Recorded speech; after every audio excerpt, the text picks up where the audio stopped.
자, 오늘의 시사 평론, 대한민국의 시사 레이더 리엘 파트너스의 이승기 변호사 연결되어 있습니다.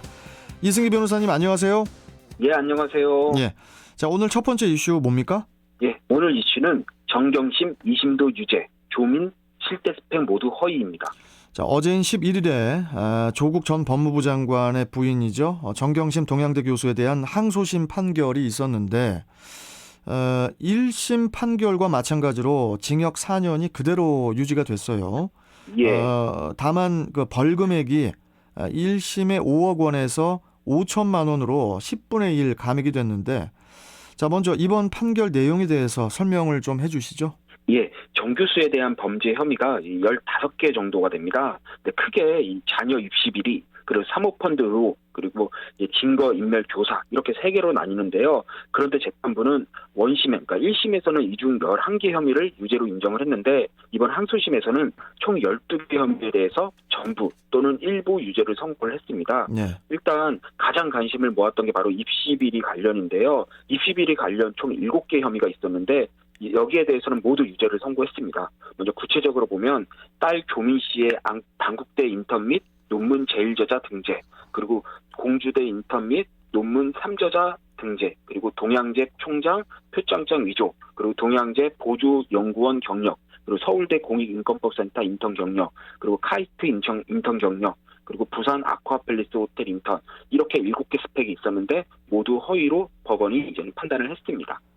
자, 특히 이제 서울대 그 인턴 확인서의 경우에 그 조민 씨가 인턴 활동 중 하나였던 그 세미나에 참석을 한 게 맞다는 걸로 친구들의 증언이 이제 또 바뀌지 않았습니까? 예. 그래서 이번 판결에 변화가 있지 않을까 예상하는 분도 있었는데 뭐 그대로 유죄가 인정이 됐어요. 예.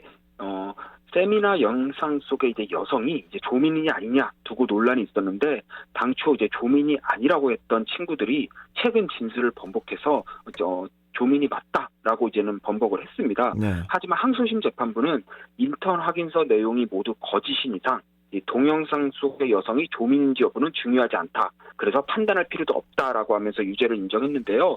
이 부분은 좀 깊이 들어봐야 될 게 이 서울대 인턴 경력이 딱 이 세미나만 참석했다고 해서 인정되는 게 아닙니다.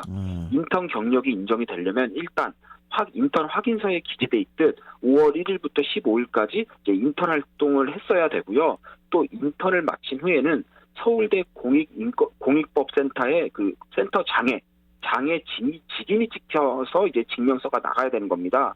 그런데 일단 15일 동안 인턴을 했다는 증거도 없고요. 또 센터장 직인도 이 증명서에 없는 상황입니다. 예. 그리고 이 세미나가 인턴 마지막 날에 있던 행사입니다. 그렇다 보니까 인턴을 제대로 하지도 않았고 인턴 확인서도 위조된 상태에서 이 마지막 날 세미나에 이 조민 씨가 참석했는지 여부는 크게 인턴을 제대로 했는지 아닌지를 판단하는데 크게 의미가 없다라는 겁니다. 이게 법원의 판단인데요. 이 부분은 법원의 논리가 타당하다고 저는 보입니다. 결국 그 표창장이나 그 인턴 확인서, 그러니까 소위 7대 스펙이라고 하는 게 이게 다 위조였다는 거네요, 그러면? 예. 그리고 이렇게 허위 스펙으로 대학에 지원을 하면은 해당 대학의 입학 업무를 방해한 게 됩니다. 그래서 허위로 지원한 게 이제 서울대학교 의학전문대학원과 또 부산대 의학전문대학원 이렇게 2군데인데요. 당시 서울대는 이제 국립대학 법인이라고 해서 이 별도 법인이었습니다. 그래서 일반 업무 방해죄가 이번에 인정이 됐고요. 부산대는 국립대니까 위계에 의한 공무집행 방해죄가 이번에 인정이 된 겁니다. 자, 이번 판결에서 조국 전 장관과의 그 공모 관계를 인정한 부분도 있었는데 어떤 내용입니까? 예, 이 부분은 향후 이제 조 전 장관 재판에도 영향을 미칠 것 같은데요. 우선 1심과 2심 모두 서울대 인턴십 확인서의 경우에는 소위 부모들 간의 이제 스펙 품앗이를 인정을 했습니다. 이 장영표 단국대 교수가 조민 씨를 단국대 논문 제1저자로 올려주는 대신 조 전 장관은 장 교수의 아들에게 공익인권법센터에 인턴십 확인서를 주기로 했다라고 하면서 사실상 조 전 장관의 가담 사실을 인정했고요. 예. 그리고 부산 아쿠아팰리스 호텔 같은 경우에는 1심과 2심 모두 조민 씨가 인턴을 한 적이 아예 없는데 조국 전 장관이 허위로 작성해줬다라고 판결을 했습니다. 예. 이 조 전 장관은 이 딸 조민 씨의 입시 비리뿐만이 아니라 또 아들의 법무법인 인턴 확인서 위조, 그리고 이를 이용해서 또 로스쿨 입시에 이걸 사용한 혐의, 그리고 부산 의료원장으로부터 딸의 장학금을 받은 혐의, 이런 혐의들도 함께 지금 받고 있는데요. 예. 과연 이 조국 전 장관의 또 재판부가 어떤 판결을 내릴지도 관심사로 보입니다.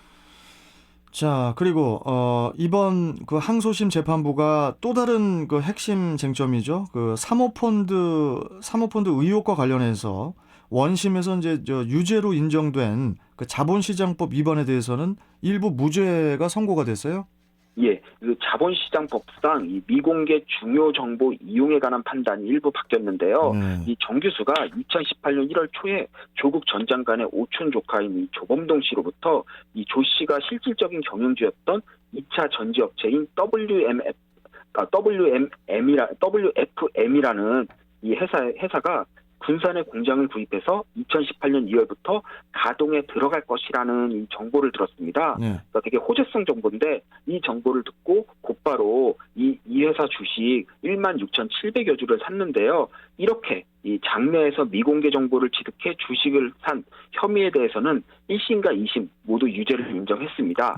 다만 이후에 정경심 교수가 또 주식을 매수를 하는데요. 이번엔 장외에서 12만 주를 샀습니다. 그런데 이번에 항소심에서 이 12만 주에 대해서는 전부 무죄가 나온 겁니다. 이유는 이 장내에서 산 주식을 판 상대방이 이 군산 공장을 구입해 가동될 거라는 이 호재성 소식을 모르는 상태에서 팔았다는 겁니다. 한마디로 매도인이 모르는 정보를 정 교수가 이용했으니 정보의 불균형이 인정이 된다라는 거고요. 그에 반해 장외에서 산 주식은 거래 상대방이 실질적으로는 코랭크 P2인데요. 코랭크 P2라는 회사인데 예. 이게 조범동 씨가 대표입니다. 결국 이런 호재성 정보를 알고 판 거 아니냐. 그러니까 미공개 정보로 볼 수 없다라는 겁니다. 보통 미공개 정보 이용을 통해 얻은 이익을 기준으로 이제 벌금을 산정하는데요. 이렇게 12만 주 전체가 무죄가 되니까 벌금이 5억 원에서 5천만 원으로 이제 10분의 1 정도 줄어든 겁니다. 그래서 10분의 1로 줄어든 거군요. 자, 그런데 그 검찰 수사를 앞두고 그때 당시 정 교수가 그 자산관리인인 김모 씨를 시켜서 그 자신의 집과 동양대 교수실의 컴퓨터 등을 은닉하게 했다는 그 증거인멸 교사에 대해서는 1심에서 무죄가 선고가 됐는데 이게 다시 유죄로 바뀌었어요. 예, 정 교수로서는 이게 좀 불이타로 보이는데요. 형법상 증거인멸 때는 자신이 아닌 타인의 형사사건에서 증거를 인멸, 은닉, 위조한 경우에만 처벌이 됩니다.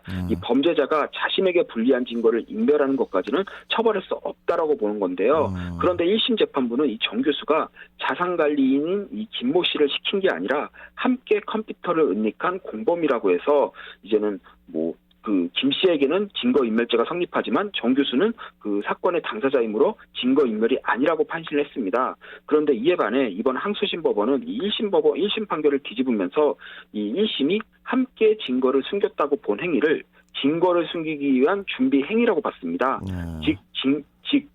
즉 이제 직접 증거를 숨긴 게 아니라 숨기라고 지시한 것과 똑같다라고 하면서 정 교수의 행위를 유죄로 처벌할 수 있다. 한마디로 증거인멸을 교사했다라고 본 겁니다. 자, 일단 정경심 교수 측에서 그 상고할 뜻을 밝혔는데 대법원 판결을 또 이제 지켜봐야겠죠? 예, 일단 무죄 추정의 원칙이 있기 때문에 대법원 판결이 나올 때까지는 좀 신중하게 지켜봐야 될 걸로 보이는데요. 네. 일단 1심과 2심 판결이 모두 나온 상황이니까 제가 볼 때는 내년 대선 전까지는 아마 최종 판결이 나오지 않을까 이렇게 예상을 합니다. 알겠습니다. 자, 오늘 말씀 잘 들었고 또 내일 뵙겠습니다. 고맙습니다. 예, 감사합니다. 자, 시사평론가 리얼파트너스의 이승기 변호사와 함께했습니다.